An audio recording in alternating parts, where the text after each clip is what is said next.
kaya ng pag-ibig na ganito ay totoo naman pala ang mga sabi-sabi. Kasi nabiktima ako, nananahimik ako noong naglalakad, tapos nahuli na kulong sa salang paghahangad sa isang bagay na di pwede. Ibig sabihin ay bawal. Ang pag-usad nga yata ng hustisya ay mabagal. Kasi ang tagal bago ko nakawala sa batasyang maaaring maging kaming dalawa. At nang matanggal ang kandado, may naisip akong plano. Magpapayaman muna ako at magpapagwapo bago lumapit sa'yo akin nang naintindihan na ang mabuting damdamin di nakakain ang ganyan. Given na dapat na meron yan at sana di malito ang mga to. Ang gusto ko lang sabihin na ayusin ko muna sarili ko para sa mabuti na lang nasa tamang pag-iisip. Alam mo pag di pwede wag ipilit. Posible ka lang maipit sa komplikadong sitwasyon. Huwag magpahadlang lang at huwag kang magpapagwisit. Huwag lang magmukmok dyan sa gilid. Gamitin mo ang pag-ibig bilang isang inspirasyon. Ang pag-ibig ay isang inspirasyon. Ang pag-ibig ay isang dapat inspirasyon. ang pag-ibig ay Isang inspirasyon.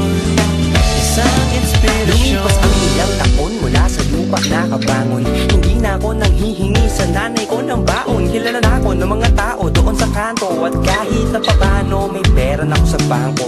Mabilis ang pangyayari, grabe ang dating hindi napapansin. Tinitilian na ng mga babae. Pag nasa end, tablado pangalan ko ay sigaw na rin. Pero sa akin walang nagbago, walang iba, ikaw pa rin. Hinipitan ko pa ang kari, di tulad kay Imelda Papin. Ang pag-ibig na galing sa akin higit sa isang linggo. Matapos ang taon na traffic ay inakit ko ang langit. At sa pambango ng hangin ay napapikit ako.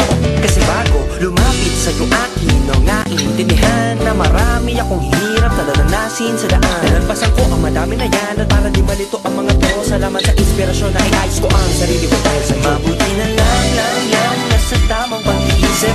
Alam mo pag di pwede wag ipilit. Posible ka lang maipit sa komplikadong sitwasyon. Huwag magpahadlang lang at huwag kang magpapagwisit. Huwag lang magmukmok dyan sa gilid. Gamitin mo ang pag-ibig bilang isang inspirasyon.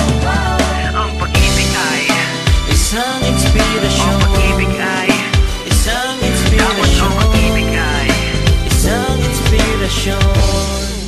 Isang inspirasyon. Isang tagalupang nangarap ng mataas at saka isang Diyos ang mapagkumbaba.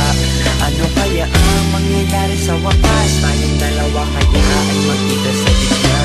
Isang tagalupang nangarap ng mataas at saka isang Diyos ang mapagkumbaba. Ano kaya ang mangyayari sa wakas? Tayong dalawa kaya ay magkita sa gitna. Mabuti na lang nasa tamang pag-iisip. Alam mo pag di pwede wag ipilit. Posible ka lang maipit sa komplikadong sitwasyon.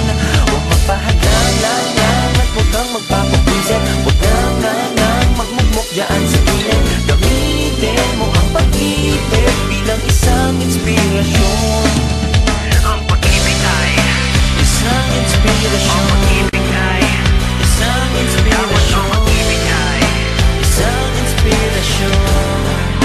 Isang ang inspirasyon. pag-ibig ay Isang ang inspirasyon. pag-ibig ay Isang dapat inspirasyon. ang pag-ibig ay Isang inspirasyon. Isang inspirasyon.